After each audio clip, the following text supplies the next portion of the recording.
Good morning. Welcome to another episode of the Bintegers podcast. My name is Biniam. This is episode number 7. Today we are continuing in our series of exploring integrity. This week I've been devoting to looking at the prerequisites of integrity, and today we come to another prerequisite in my perspective and my experience of what integrity necessitates, and we're going to talk a little bit about accountability and some of what's involved there. But first, as always, we are going to devote a little bit of time, a few moments, to doing our feelings check-in. And I encourage you as well to join me in reflecting in this moment. Where are you at? What's been going on in your context? Now, yesterday I started a little extra component where I review a few emotions from a set of cards that I have found extremely helpful called the Love Smart cards. And the reason why I do this is because I think it's important for us to increase our vocabulary or our accessibility to different words that can help us to even refine what we're feeling. So instead of just staying with the few words that we've come to learn, like sad or angry or happy, it gives us a broader range that can even enable us to fine-tune those emotions and find the right one that fits. And when you're able to have more options that way, you can be far more aware, self-aware of where you're going. So let me start off with some of the pleasant or happy or positive emotions. And these are emotions that usually come along when your needs and longings, values, or desires are being fulfilled. So here are some. I'm just going to go through a list of about 5, then I'm going to give my own assessment from the feelings wheel of where I'm presently at. But here are some that you could consider adding to your repertoire: alive, amused, appreciative, aroused, and blessed. There are a few in the pleasant emotions category, and then in the unpleasant emotions, the ones that we usually struggle with, these usually arise when your needs, values, and desires aren't being fulfilled to the degree that you're hoping for or longing for. Here are some of those. There's torn, uneasy, bored, withdrawn, and numb. So consider those and kind of tuck them away in your mind for drawing on later when you are saying, "Ooh, this is the specific emotion that I'm feeling."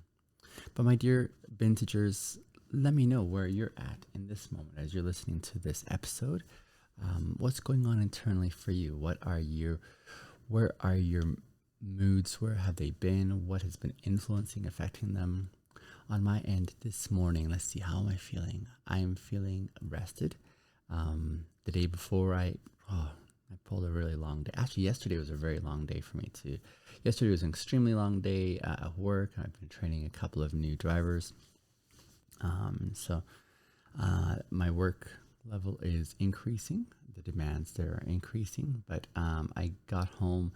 I skipped gym day yesterday just because it was such a long work day. And so I went straight to bed.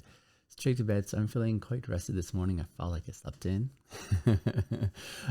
So that's nice. I'm feeling rested. I'm feeling energetic. I'm feeling expectant for today. Today is a Thursday, so I've got my 12-step meeting later today. It's a fairly simple day. And I'm also feeling expectant because the weekend is right around the corner. And I'm so excited because I'm going to go dancing at this new club that I discovered last weekend at my staff Christmas party. So I'm really looking forward to that. I'm looking forward to spending some time with friends as well. So there's a lot of things I'm looking forward to today. And that's where I'm at in this moment. Lots to be grateful for. I guess I'm also extremely grateful.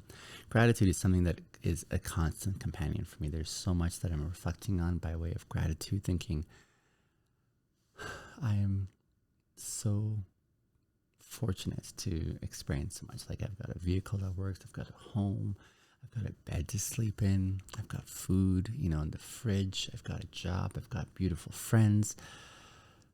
There's so many needs that I feel that are being attended to magnificently in my context, and I'm so, so grateful for all these things. I have a 12-step group that I'm looking forward to attending tonight because it helps keep on the radar why I don't subscribe to codependency anymore. My goodness, there's so much to be grateful for.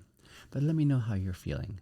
It doesn't have to be positive per se. I know we're always primed to give positive responses because it's sort of taboo culturally to like say, oh, I'm actually doing terrible. People are like, oh, I'm going to check out at this time, right? But no, we want to legitimize all of these, and hence why we're reviewing these emotions together, and we're going to make that part of our time together, just so that we can learn how to be people of integrity, first of all, with ourselves, and this self-reflection and this self-awareness. That's all so important. Dear Bintagers, today we are talking about our ongoing series of prerequisites that are needed when walking with integrity. Today we're talking about accountability. These are my suggestions. They don't necessarily have to be yours. I think for each of us, we have different values that we prioritize hierarchically as more important for whatever reasons, based on our past experiences, our convictions, our commitments. There's a whole variety of things that helps us understand why we are placing whatever values we are in the order that we are. This is just my list that I'm suggesting and advocating for. I'd love to hear yours. Today we're talking about accountability. Accountability is one of those words that came to my mind. I'm like, this is really important. But I was struggling even in putting together the why it's important. But let me share some reflections. I would say accountability is like the dues that integrity demands of us. Integrity, for us to walk in integrity, the dues that we pay is ongoing accountability, to be able to say, here's how we're consistently committing ourselves to aligning our actions with our internal values. Accountability, if I were to define it, is about taking responsibility for one's actions, for one's decisions, or their behaviors at the very core of it. Accountability is like being answerable to oneself and to those around them for the outcomes and the consequences that they have contributed to. Now, it occurred to me as I was reflecting on this word accountability that it is very easy for us to take accountability when things are going good. When things are going good, we're like, hey, I'm totally going to take credit for this, because it feels good for others to praise you or to give you commendations or just say, hey, like you did really good. And you're like, yeah, I'm going to take ownership for that. I'm going to take responsibility for that.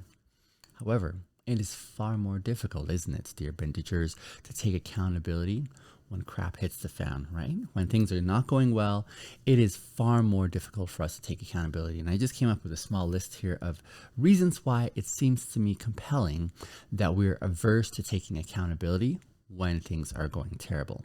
So some of those reasons would be fear of consequences. For some of us, we just don't want to face the punishment or the criticism that is as a result of bad choices, bad decisions, bad behaviors. There's the fear of the consequences. Second, there's fear of, there's this component of self-preservation where you want to kind of protect your image perhaps or your reputation, and you don't want to have the discomfort of when that is brought into question. So there's that self-preservation element there. For others, it might be denial or avoidance of the shame, of the guilt that comes with taking responsibility or taking accountability. And in other contexts, there's also a sense of embarrassment, isn't there? A sense of embarrassment that says, "Oi, this is not fun." For some people, it might be just a pure lack of self-awareness. They just are unaware of how they're contributing to the deficit, right? And they just don't see it. And maybe it might be willful or unintentional, and yet it's just that lack of self-awareness that they've never really developed, and as a result they just don't see the reason to take accountability, right? Most of us, I think, can relate with this one here, and that's blame shifting. We're like, it wasn't my fault, it was someone else's or some other factor's fault that things are going terrible. And so we are averse to taking accountability because we're like, hey, get the limelight off of me onto something or someone else, because I don't want to take responsibility for that, right? And then finally, I was thinking of the lack of consequences for a very few of us, because we've just grown up never being held accountable, and as a result, there's been a lack of consequences in our formative years that has kind of carried on with us into our grown-up years, and as a result, we just don't want to sign up for any of that because, man, no, like, I don't have to. Like, if you're unfamiliar with taking accountability because you've never had the repercussions applied to you, then yeah, I could see why this is just a natural extension of saying, nope, I'm refusing to take ownership and accountability for all that. So those are some of the reasons that it seems to me are compelling for why we may be averse to taking accountability. And yet, like I said at the outset, integrity demands accountability of us. It's like the dues that we pay in committing to a life of walking with integrity. And yes, it does take work, but what good thing in life does not take work, right? Like, we're basically talking and engaging in conversations on integrity whereby we become better versions of ourselves, and it's not possible for you to, or I, to become better versions of ourselves without us first and foremost learning how to take accountability for our contributions. And here is some hard truths I want to share with you. We are human. We are not designed as human beings to be perfect. And so often, many of us try to get by in this world by presenting competence and perfection to the degree that we refuse to take accountability. We try to put forth this image that there's nothing wrong with us. And the reality is we're not perfect. None of us is perfect. We were not designed to be perfect. So if we were not designed to be perfect, why are we trying to present perfection? Why not be honest about it and say, hey, I'm human. I'm going to just come to an awareness that I am going to make mistakes, and I am going to contribute in ways that are less than ideal from time to time. Like, just own that, right? Give yourself permission to be human, and as a result, to make mistakes. Give yourself that space that it is going to happen. As I was training my new drivers yesterday, one of the things I told them, I was telling them, here's how you don't make mistakes. Here's some of the things I've learned so that I don't make mistakes in the context of my job here. And here's how I've pursued competence through making mistakes.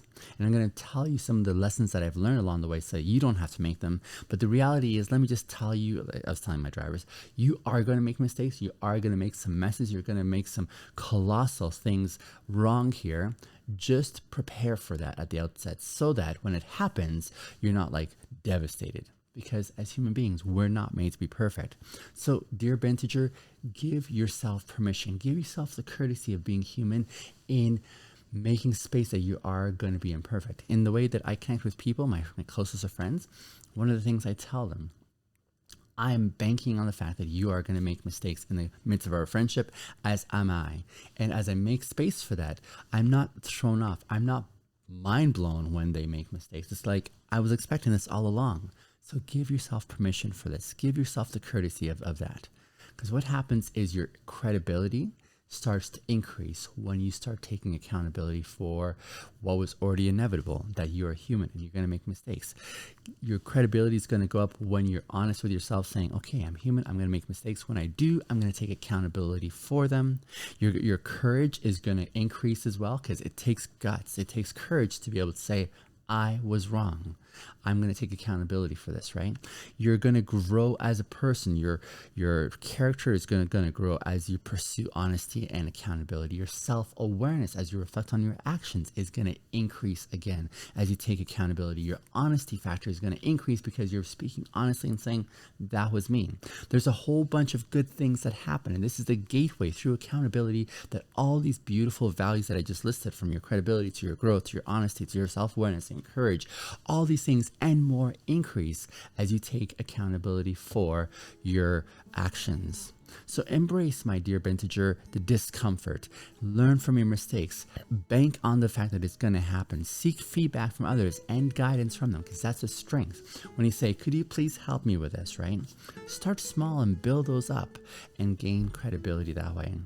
recognize that you have the power, my dear Binteger, to choose how your actions are going to be, and especially your reactions as well too.